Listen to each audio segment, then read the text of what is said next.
여러분, ETF 투자 이야기할 때 수익률부터 보시죠. 연 7%다, 8%다 숫자가 참 그럴듯합니다. 그런데 막상 돈이 들어오는 걸 보면 마음이 한번 꺾일 때가 있어요. 어, 생각보다 적네. 그 이유가 뭘까요? 딱 하나입니다. 세금이 중간에서 꺾습니다. 오늘 강의는 수익률을 더 높이는 얘기보다 여러분 통장에 최종적으로 남는 돈, 그러니까 세후 수익을 제대로 보는 방법을 알려드리겠습니다. 시작하기 전에 부탁 하나만 드리겠습니다. 이런 실전 금융 상식이 도움이 되신다면 구독과 좋아요 한번 눌러주세요. 시니어 시청자분들 입장에서 복잡한 말 없이 계속 이렇게 쉽게 풀어드리겠습니다. 자, ETF 세금은요. 처음엔 복잡해 보이는데 사실은 핵심이 몇 개 안 됩니다. 중요한 건 모든 ETF가 똑같이 과세된다가 아니라 어떤 ETF냐에 따라 규칙이 다르다는 겁니다. 먼저 국내에 상장된 ETF를 기준으로 말씀드릴게요. 여기서 가장 먼저 잡아야 할 문장이 있습니다. 국내 주식형 ETF는 사고 팔아서 남긴 차익에 세금을 안 매기는 쪽으로 설계돼 있다. 이게 첫 단추입니다. 국내 주식형 ETF라는 말은 ETF 안에 담긴 핵심이 국내 주식인 상품을 말합니다. 그런 상품은 사고 팔아서 생긴 차익, 그러니까 팔아서 남긴 돈에 대해서는 세금을 안 매깁니다. 그런데 여기서 바로 두 번째 문장이 나와요. 국내 주식형을 제외한 대부분의 ETF는 세금이 붙는 쪽으로 이해하셔야 합니다. 해외 주식형, 채권형, 원자재형, 파생형 이런 것들은 수익이 났을 때 세금을 떼는 구조가 들어가 있습니다. 많이들 들어보신 숫자가 있죠. 15.4%입니다. 여기서 그럼 수익이 나면 무조건 15.4%대는 거래라고 생각하기 쉬운데 ETF는 또 한 번 꼬아져 있습니다. 바로 보유기간 과세라는 방식 때문입니다. 여러분이 주식 투자할 때는 보통 이렇게 생각하시죠. 내가 산 가격과 판 가격의 차이가 수익이고 거기에 세율을 곱하면 되겠구나. 그런데 ETF는 세금 계산이 그렇게 단순하지 않습니다. ETF에는 세금 계산을 위한 가격이 따로 있습니다. 시장 가격, 즉 우리가 화면에서 보는 거래 가격이 아니라 세금 계산을 위해 정해놓은 기준 가격이 있어요.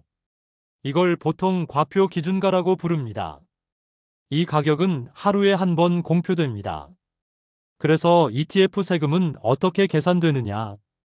내가 샀던 날의 과표 기준가와 내가 팔았던 날의 과표 기준가를 비교해서 보유기간 동안 발생한 과세 대상 소득을 따져 세금을 매기는 방식이 들어갑니다.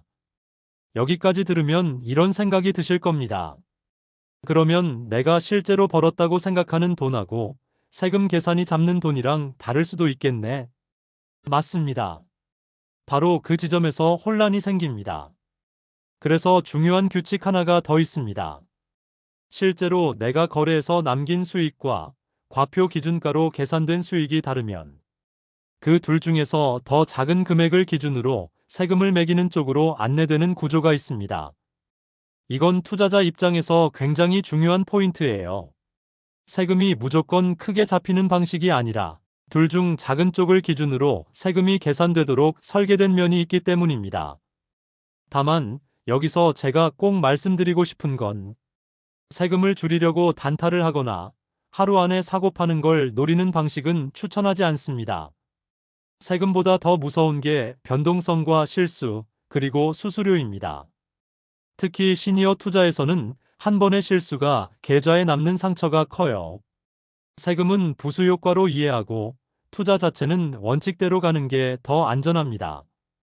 자, 다음으로 많은 분들이 좋아하시는 이야기가 있습니다. 월마다 들어오는 돈, 분배금이죠.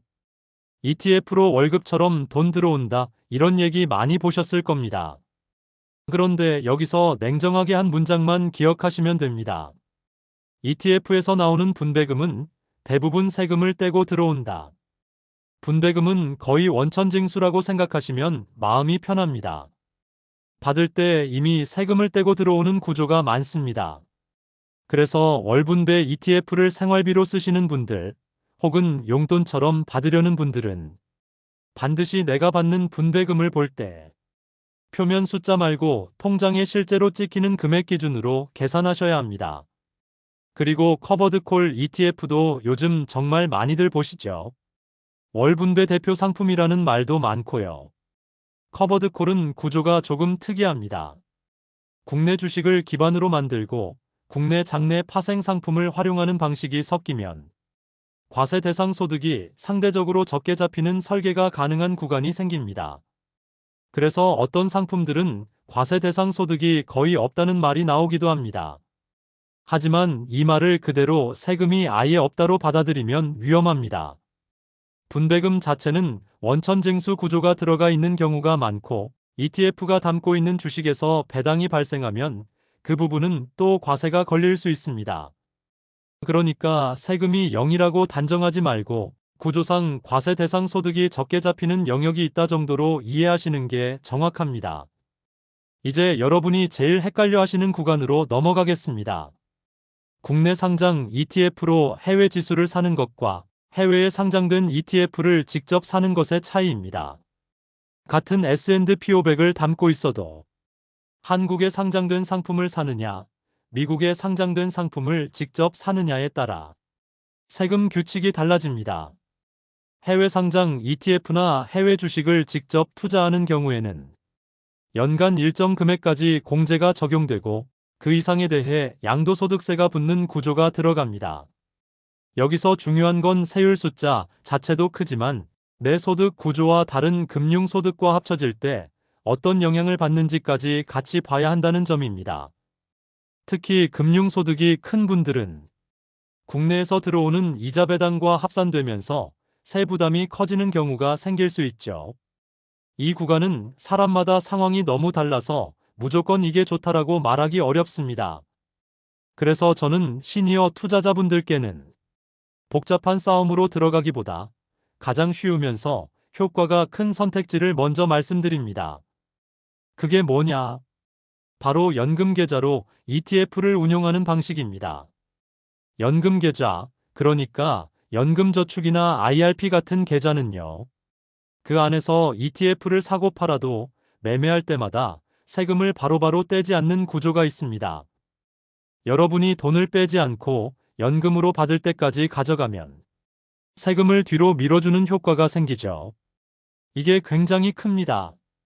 그리고 연금으로 받을 때 적용되는 세율이 일반적으로 들었던 15%대, 20%대 숫자보다 낮은 구간으로 안내되는 경우가 많습니다. 그래서 장기 투자, 특히 은퇴 이후 자금 운용에서는 연금 계좌를 활용한 ETF 투자가 굉장히 강력한 선택지가 됩니다. 다만 여기서도 한 가지는 조심하셔야 합니다. 연금 계좌는 중간에 급하게 깨서 돈을 빼는 순간 세 부담이 커질 수 있습니다. 그래서 처음부터 장기로 묶어둘 돈을 따로 정해놓고 그 돈으로 연금 계좌를 운용하는 습관이 중요합니다. 또 하나, 연금 계좌에서는 대체로 국내 상장된 ETF를 중심으로 운용하게 됩니다.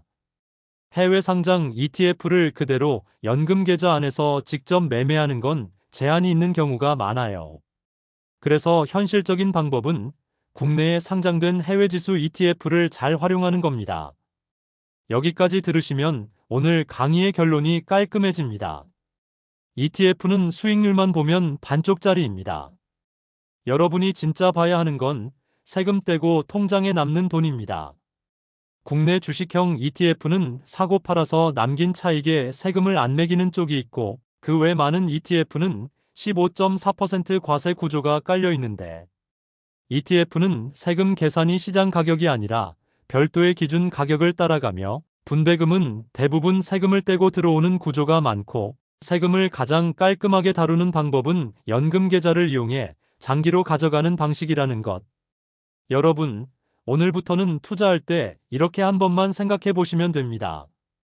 이 상품 수익률이 몇 %냐 보다 이 상품은 세금 떼고 내 통장에 무엇이 남느냐. 이걸 아는 순간부터 같은 투자도 결과가 달라집니다. 오늘 강의가 도움되셨다면 구독과 좋아요 부탁드리고요. 다음 영상에서는 실제로 시니어 투자자 기준에서 월분배 ETF를 어떻게 보아야 하는지, 그리고 연금 계좌 안에서 어떤 방식으로 운용하면 흔들리지 않는지 더 실전으로 이어가겠습니다. 감사합니다.